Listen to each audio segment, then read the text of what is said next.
Muitas pessoas dizem e atestam que Zumbi teve escravos. Já outros alegam que Zumbi não teve escravos. Mas, afinal, o Zumbi teve ou não escravos? Isto é o que nós vamos descobrir. Zumbi dos Palmares é um personagem mais folclórico do que histórico, e é isto que dificulta as investigações. Todos concordam que ele existiu, e a história comprova sua existência. Não tem fontes sobre Zumbi antes de 1676, e o seu nome só aparece na história neste ano. Isto quando uma expedição liderada por Diácono Bezerra foi derrotada, mas a primeira menção documental sobre Zumbi foi feita por Sebastião da Rocha Pita. Ele era senhor de engenho, ou seja, senhor de escravos, e ele escreve um livro chamado A História da América Portuguesa, e neste livro ele exalta e glorifica a destruição do Quilombo dos Palmares. E nesta glorificação da destruição do Quilombo dos Palmares, obviamente ele vai citar o nome Zumbi. O personagem de Zumbi ficou desaparecido até os anos 50, quando os ativistas de esquerda ressuscitaram seu nome, querendo fazer dele um ícone heróico da luta contra as injustiças políticas e sociais. Essas pessoas eram contra as políticas públicas que os negros lutavam para ter, como as cotas, por exemplo. E então, entre os anos 50 e 70, Zumbi dos Palmares ressurge como um herói mítico para ser um baluarte contra a opressão do governo.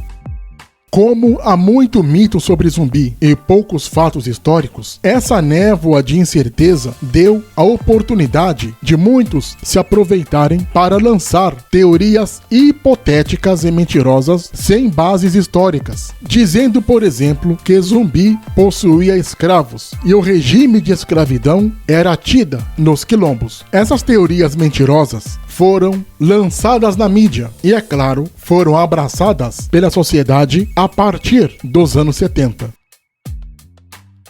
No ano de 1973, o historiador e advogado Edson Carneiro escreveu o livro intitulado O Quilombo dos Palmares, e neste livro ele relata que Zumbi possuía escravos.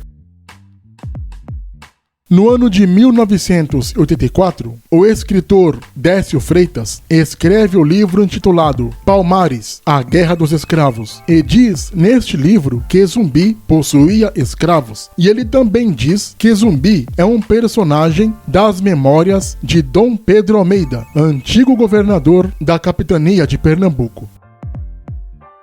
No ano de 2001, é lançado outro livro sobre Zumbi, e este livro é chamado de Cidadania no Brasil, escrito por José Murilo de Carvalho. Ele alega em um dos seus trechos que os quilombos tinham relações com a sociedade que os cercavam, e esta sociedade era escravista, e não existiam linhas geográficas separando a escravidão da liberdade.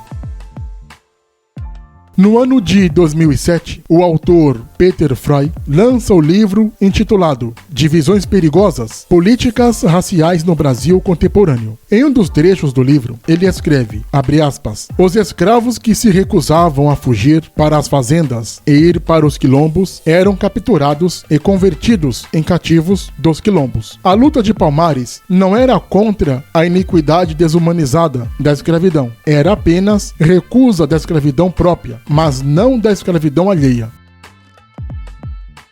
No ano de 2009, o jornalista Leandro Narlock escreve no seu livro intitulado Guia Politicamente Incorreto da História do Brasil. Ele conta neste livro que no Quilombo dos Palmares tinha escravos, portanto Zumbi era senhor de escravos. Em uma entrevista ao jornalista Augusto Nunes, ele disse que ele escreveu isto com a sua ótica, mesmo sabendo que não havia provas documentais sobre o fato.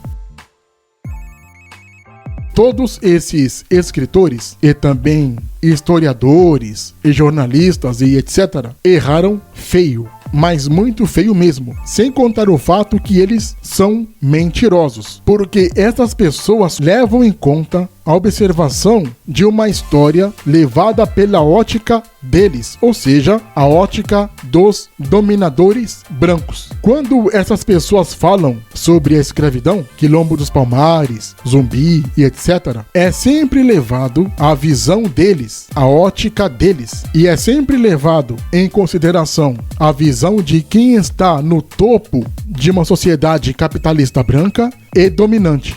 E nunca é levado em consideração a visão de quem é dominado, de quem está na base desta sociedade branca e dominante. Quando essas pessoas falam sobre os quilombos, sobre a escravidão e etc., eles esquecem qual era o verdadeiro objetivo dos quilombos, que era de proteger o negro, escravo e fugitivo, e dar uma vida digna para todos os seres humanos que fugiam deste regime escravocrata. E outra coisa, o Quilombo dos Palmares tinha mais de 20 mil habitantes. O próprio Zumbi tinha 25 anos de idade quando liderava o Quilombo dos Palmares. No auge, o Quilombo dos Palmares tinha mais de 1.500 habitações. Este quilombo tinha 290 quilômetros de extensão e tinha várias regiões como Drambacanga, Subupira, Amaro, Arotirene, Tabaocas e etc. E a região mais famosa do Quilombo dos Palmares era o Cerco do Macaco. O nome Palmares vem da região que tinha várias palmeiras. A palavra quilombo quer dizer esconderijo na mata. Agora, o que os negros faziam nesses quilombos? Certamente não eram escravos. Nestes quilombos, os negros viviam suas religiões, eles tinham suas músicas, eles tinham suas tradições culturais, tinham também suas culinárias. Eles viviam suas vidas como teriam que ser se estivessem na África. E eles se organizavam como um verdadeiro exército para resistir às investidas do sistema escravista. Como tinha um exército, é claro que havia as hierarquias, mas nem por isso tinha escravo nos quilombos. E esta hierarquia, é claro, também existia em todo o quilombo. Não se faz uma sociedade sem uma hierarquia, sem uma organização, porque qualquer sociedade vai ter uma certa organização social hierárquica, o que é comum. E isto não seria diferente dentro dos quilombos. Mas nem por isso tinha escravos. Não há nenhuma comprovação histórica, arqueológica e documental de que haviam escravos nos quilombos. Vez por outra, aparece aí algum historiador, arqueólogo ou pesquisador com um documento atestando de que havia escravos nos quilombos. Aí você vai investigar esses documentos, estes achados arqueológicos históricos, descobre-se que não passam de fraudes, documentos ou provas forjadas, como sempre acontece. Pense um pouco, os negros lutavam contra o sistema escravista. E é claro, este sistema escravista era o sistema dos brancos. Estes negros viviam sabotando os engenhos. Eles fugiam, cometiam suicídios e também incendiavam alguns negócios dos senhores brancos. A principal resistência contra a escravidão dos brancos, na época, eram os quilombos. E os quilombos eram os redutos de resistência contra o sistema escravista, racista e opressor dos brancos. Não é estranho uma organização que era contra o sistema escravista branco aderir às mesmas práticas que fez este sistema de resistência existir? E tem outra coisa, será que eles iriam entregar sua liberdade, tida a muito custo, a mais um opressor, neste caso o Zumbi? E eles entregariam esta liberdade sem resistência, sem sabotagem, sem fazer nada? Não haveria rebeliões?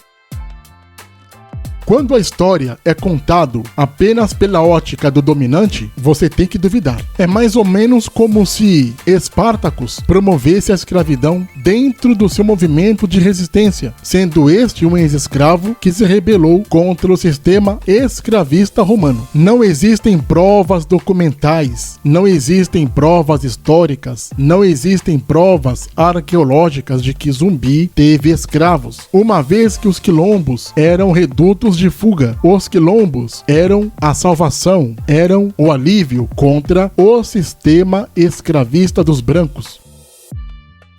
O historiador Zizito Araújo, historiador da Universidade Federal de Alagoas, atesta claramente que Zumbi não teve escravos. Os quilombos era um contraponto às correntes do sistema opressor. Não faz sentido lutar contra o sistema opressor e promover o mesmo sistema entre os mesmos partidários. Isso é um paradoxo histórico sem nexo. E acredite quem quer nestes mentirosos de plantão. Uma coisa que devemos deixar bem claro aqui: o Zumbi não era opressor, não tinha escravo e não era mais um entre estes corruptos. O Zumbi era fluente em 4 idiomas. Ele falava português, claro, também falava latim, quimbundo e iorubá. Agora, estes escritores mentirosos, assim como seus correligionários, fazem uma propaganda mentirosa, alegando coisas inverossímeis e não factuais. Isto é errado, isto é desonesto e também nocivo, porque, mais uma vez, nós vemos a história contada por apenas um lado da história, que é o lado do branco dominador e formador de opinião. Isto sim é racismo, isto sim é racismo histórico, racismo político e racismo antropológico. E essas pessoas mentirosas fomentam mais ainda a segregação e a desigualdade encoberta entre negros e brancos aqui no Brasil. Porque todo mundo sabe, o Brasil é um país racista enrustido. O Brasil é um país que não quer sair do armário. O Brasil não quer admitir que é sim um país que é racista e que o racismo é a mola propulsora da sociedade capitalista, onde uma turma se dá bem, dominando todos os setores da sociedade, em detrimento de uma outra turma que serve a esses dominadores. Sempre terá uma ideologia política e religiosa na questão racial, sem falar na ideologia social. No caso de Zumbi, é a mesma coisa. Zumbi lutava sim contra o sistema opressor racista de sua época e ele foi assassinado por conta disso. Muitos falam que Luiz Gama é o verdadeiro ícone nacional na luta contra a desigualdade racial, mas Zumbi também é um ícone nacional nesta luta. E não só Zumbi e Luiz Gama são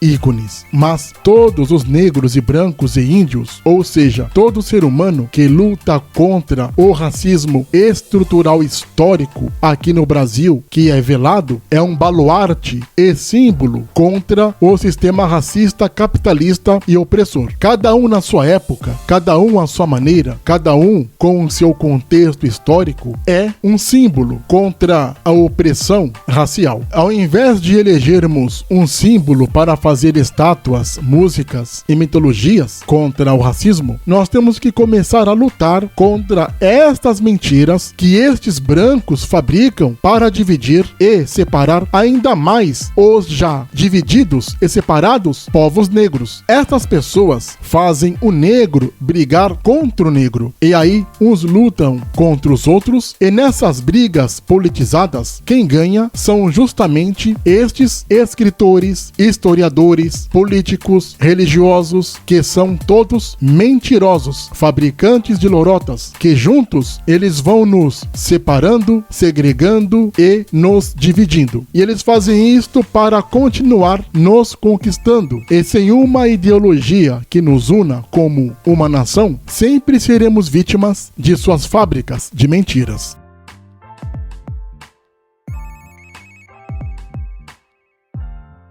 Não esqueça de se inscrever no canal. Clique no sininho para receber as notificações. Compartilhe o canal. Dê o seu like. Deixe também seu comentário.